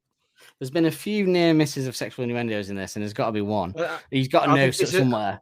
I think Shaggers and Daggers is just a very Oasis-y kind of rhyming dictionary rhyme rather than there being anything else into It's it. not a great point. It's not one of his best, is it? He's better than this. Well, no, I remember when this first came out, loving that line. And it You've just got like shows green. How... Your background, sorry, you've got green like you're in it. You look like you're in a yeah, you kind did of it cool before. I nightclub don't then. know You know, like why. when you walk into a Yeah. bar and it's like that cool colour. Yeah, it is Yeah, a I bit did of it a before. shit. I don't know why. Shit rhyming dictionary in it. Maybe it's got a setting where it tries to adjust the light. Yeah, I don't think it is, but it is a crap rhyme in it. It's not. He's better than that. But then if it is, it could also be the partners found out, so the daggers are drawn. You know, fight at dusk or whatever, dawn, whatever it is. 12 noon, 12 noon. Saturday. We'll fight at 12 noon. We'll fight at midday. Fight in the morning after breakfast. We'll have a what's it called? A brunch. We'll have a unlimited brunch, and then we'll it's unlimited prosecco, and we'll fight. Today we rise at daybreak. Today we rise at 11 when the McDonald's breakfast stops. Who's the crux in this crime? Interested in this situation?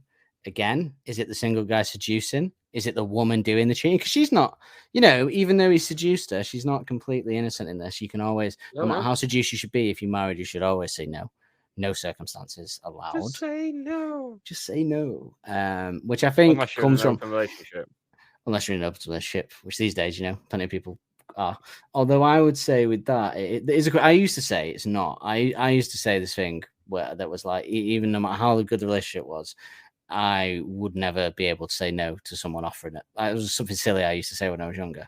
Now that I am in a more healthy, committed relationship, I think you do actually have the ability to say no, don't you? No matter how seduced you are. I've actually found myself in situations where I'm like on a dance floor or something, and I'm like, nah, can't be arsed, thanks. Yeah.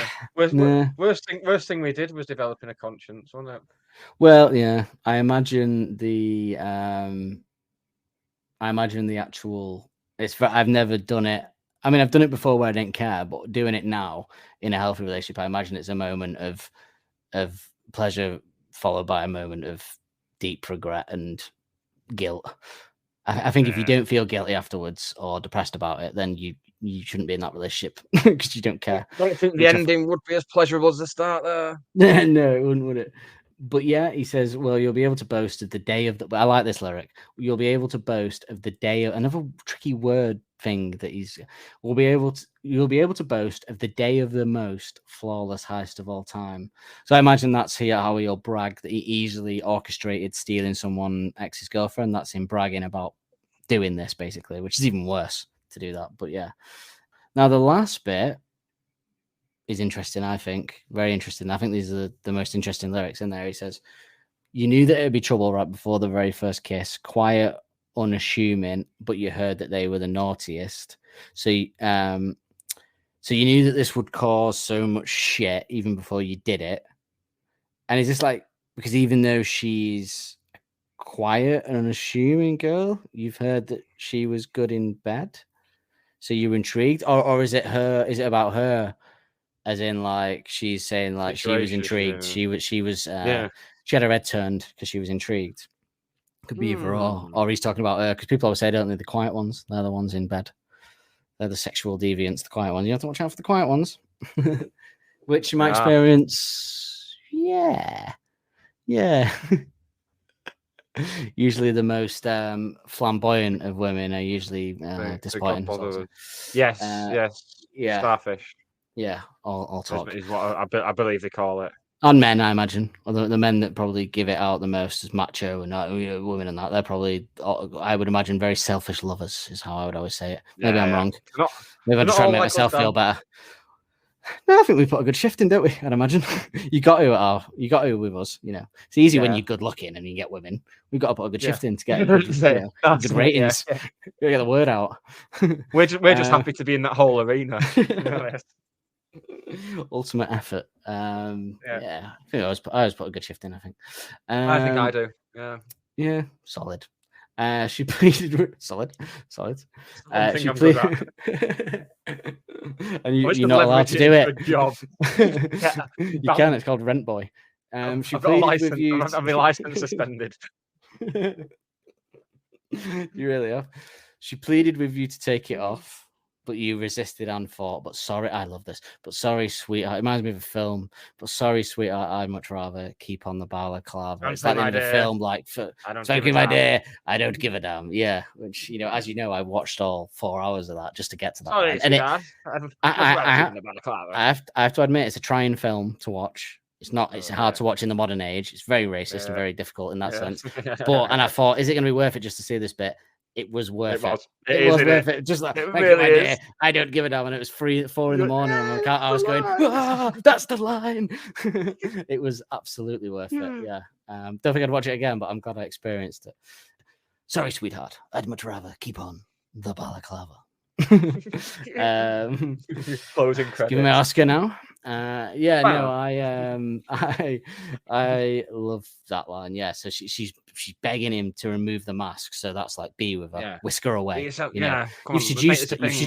seduced me. We've done it. Let's take me away. But he's had his fill. He's got what he wanted, and now he's fucking off. So she likes him, but he'd rather be that guy. You'd rather be that guy. You don't want to be with her. You just want the sex and the seduction.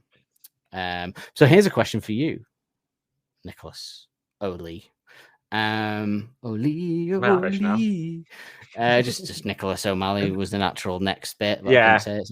It is that last first person, because this song isn't first person until he says, but sorry, sweetheart, I'd much rather keep on the balaclava. Now, is that because it's a quote? So if you're quoting someone saying that, you go into first person, obviously.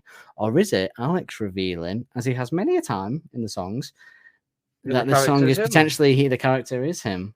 Do you think? I think he's done it before, hasn't he?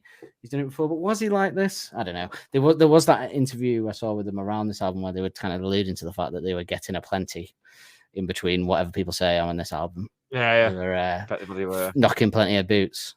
Knocking boots.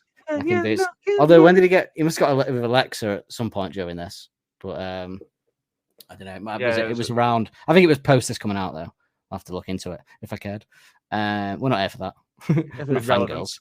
It's relevant to the music, which it will. No, he's not. Of course, he's not. We know he's not with her yet because the next song is co-written by the person he's with, and 505 isn't.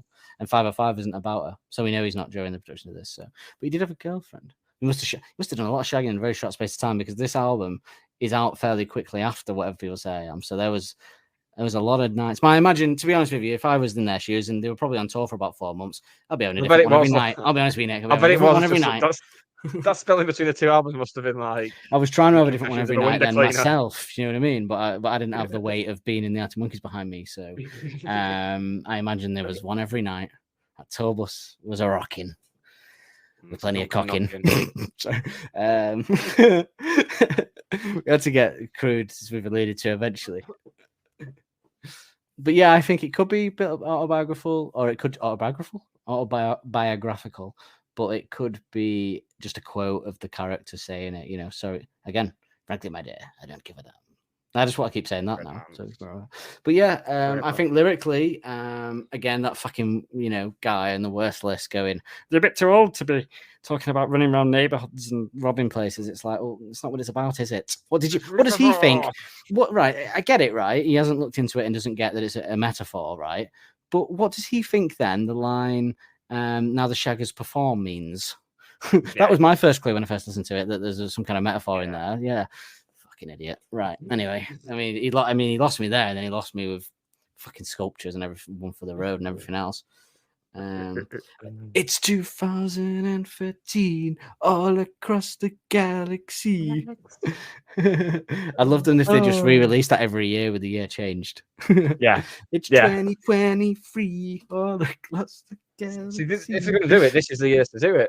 It's the year to do it. 10 years on. What would you do if they took out like the sets the same as we've seen, but they took out like Cornerstone and they went, we're normally do Cornerstone, but we're going to do an old favorite B-side and we're going to change it. It's 2000. Down. Times they I think- are changing. I think I'm I'd gonna listen to leave. that, if actually. that I'm going to happened. listen to that when I take the dog out in a I'd minute. I leave. think. I'd leave and go home if they did that. You I'd wouldn't, really would you? upset me, that one. I mean, You'd moan about it at best afterwards, but I don't think you'd leave. I don't know. Depends when in the set it was. Bear in mind, we're It's the like, number one fan podcast. We're gonna finish. We're gonna finish with Cornerstone, but we're gonna finish with 2013 updated instead. I'd be like, really, lads? Really? Where's certain Well, yeah, romance it would be crushingly disappointment for all of us, and frankly, it would never happen. But I don't think you'd leave because you know what's coming. Yeah, I probably Yeah. wouldn't. I'm just all talk, mate. To be honest, Yeah. just big words, no action. But yeah, I think it's a really cool metaphor. Like we're getting to these kind of metaphors now, aren't we? Like I think we got that obviously a bit in the next one, and then we're a bit straightforward for some of the others. But it's alluding. It's different. This album, obviously, next album's where we get every track is fucking mentally metaphorical. We'll never quite be the same again. This podcast, I think. Yeah. But yeah. So shall we do our favorite? What do I do first? Favorite lyric? Favorite lyric first. Favorite musical moment. Up to you. I'll leave it to you. We'll do favourite lyric because we've just done the lyrics, haven't we? So we'll do favourite lyric. Yeah. Too busy with the mind on clever lines. Mine is the end. So she pleaded with you to take it off, but you resisted and fought. But sorry, sweetheart, I'd much rather keep on the balaclava. Anstis. Just reminded me of that for some reason. What I think for you. Mucho lovo. Anstis. So I think you Let's think go to the trailer. Yeah, what's your lyric? Is it that as well? It's the same, but I also like you're pulling her from a burning building or throwing her to the shark. Oh, special mention for I can only hope that the ending is as pleasurable as the start, which is a very good line, actually. Yeah, good as well, isn't it? Yeah, very good. Should we do our favourite musical moment? I'm so giddy about this now, this gig. It's That's something Matt Lawrence then. At the moment, John. Bad sounds in your ear that make you get up and down. The drums in the outro build up bit, so not the very outro, the slow bit, the kind of the build up riff outro. I just think he adds this kind of extra drum in that as well as we've said and we'll have heard. But yeah, I love that bit. I love it. Mine's the bass. That's nice. Yeah. Nice walking bass line, I think they call it. I thought it would be the bass. About the bass, so yeah, it's a bit that kind of bluesy, that walking. Well, I don't think it's meandering enough because it's quite structured, so it's probably the opposite of that. But it's a scale. But yeah, but I do. Well, you know. Also honorable mention for the ding ding ding ding ding.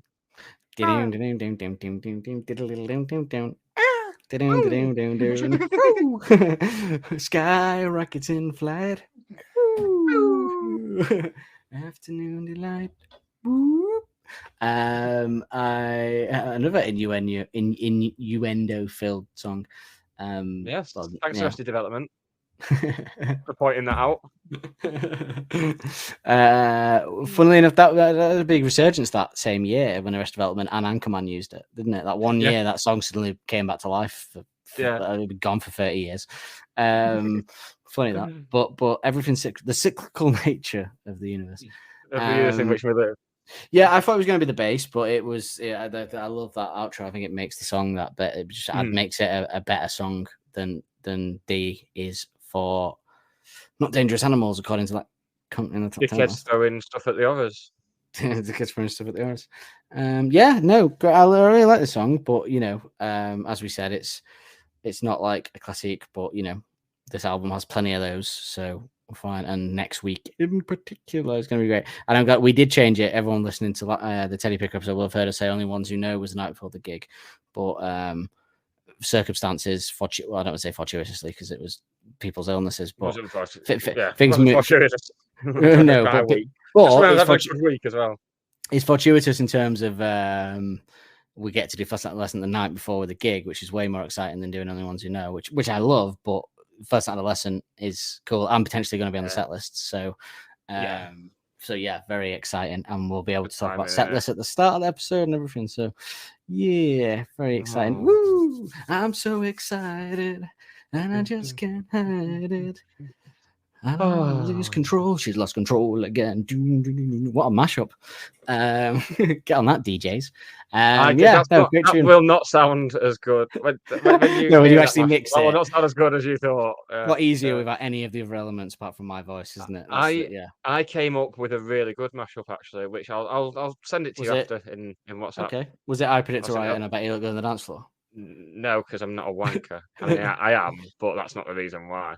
I predict No, that you look good in a riot. Don't. That just about wraps up our look at track 4 from Favourite Worst Nightmare. So before we play you out with the demo version, Yes. what are we on next week, Dan? Well, I mean, we've said it enough, mention but yeah, we've mentioned it several times. But throughout the it podcast. wasn't that funny though. Well, it's not even worth Funny. trying to. It's not worth trying to come up with something funny or witty for this next song. To be honest, if I ever have before, it just makes me think of glorious summer days listening to it on repeat. I just hope that when we cover it, it'll still feel the same because nothing is as pretty as the past, though. I don't think we have to fear that too much, as it's melodic, upbeat, catchy, clever, witty, and the only snag might be that talk of rascals and boys being slags who are now older could be a bit close to the bone. Yes, it's time for a song that, in my opinion, should never have left the set. It's a beautiful classic that shines even with a dick joke. It's sure to be a jam-packed episode. It's fluorescent adolescent. Oh, Great video as well. Great video. I'm intrigued to see what there's so many clips you could pick. A lot of covers we can go through as well for this one, and a lot of performances. I don't know what you're going to use, but there's also obviously honourable mention of Jonathan Ross' performance. Yes, that's the way I'm thinking. I've also got a song that the bass line reminds me of as well. Jam packed night before the gig. Jam packed. Not just the bass line. I think it's just a song that I think they were influenced by when they wrote it. I think, but Okay. I'm looking Interesting. forward to getting your opinion. Yeah, actually, I have that as well. There's a sound of what I would call the Jamie Cook special guitar that reminds me of another song that inspired it. Is it in relation to guitar? Do you hear it? No, mine's in relation to the bass, but also kind of the style of the lyrics. Well, I've got a guitar bit that I think very much inspired it, and it even when you hear it, when I point out, I think it'll blow your mind that you'll go, "Oh my god, yeah!" I do think it's quite a mind-blowing moment. So look forward to that, listeners. So we've got a lot. Next week's going to be absolutely fucking fantastic. Yeah, and it's the night before the gig. Brilliant. It's the night before the gig. If I'm still alive, I haven't died of. But you know what? Anticipation, there, Nick. What it has the habit to do. Nah, not with these boys. Not with these boys. Yeah, Not with these boys in Elton. They won't do that to us. Right, we are going to play you out with the demo, and then we'll be back next week. Say goodbye to the nice people, Dan. Goodbye, my lover. Goodbye, my friends. You have been the one.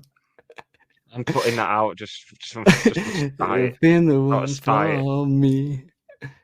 Goodbye, my lovers. Goodbye, my friends. That was a good impression, that. Keep that in. You have been the one for me. No, that was more Michael Scott. That's Michael Scott doing James Blunt. Yeah, that's true, yeah. In many ways, I am like a Michael Scott. Anyway, go on. Bye-bye. That's them fucking...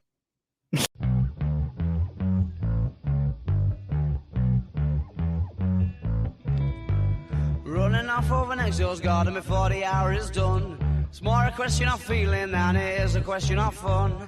The confidence is the balaclava, I'm sure you'll baffle them good. With the ending reek of salty cheeks and runny makeup alone. Oh, well, blood down the face of a bottle of the storm. You find yourself in a skirmish where you wish you'd never been born.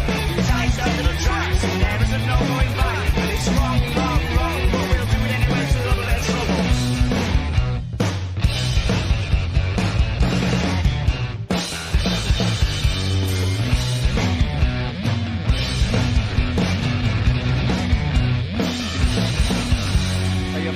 From a burning building or thrown out to the shark. Only hope that the ending is as flexible as the start.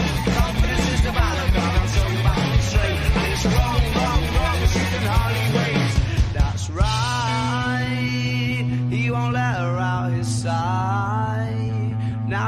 shaggers perform and the daggers are drawn. Who's the crooks in this crime? That's right, he won't let her out his side. Now the shaggers perform and the daggers are drawn. Who's the crooks in this crime?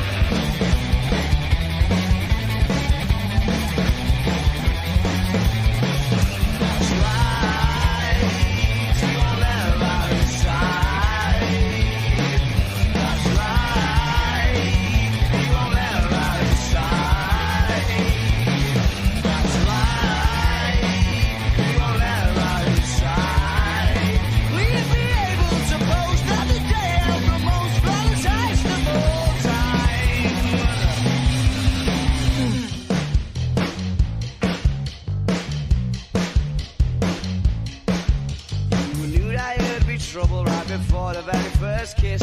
Quiet and unassuming, but you heard that they were the naughty. Pleaded with you to take it off, but you resisted and thought, sorry sweetheart, I'd much rather keep on the balaclava. Don't Believe the Hype is hosted and produced weekly by Nick Lee and Dan Holt. The music used in the titles is royalty-free music courtesy of Les FM. Don't forget to subscribe on your podcast player of choice to be notified every Wednesday when a new episode is released. And if you want to help us out further, be sure to like and review to help make us more visible to like-minded souls. We will see you next week with more of the same.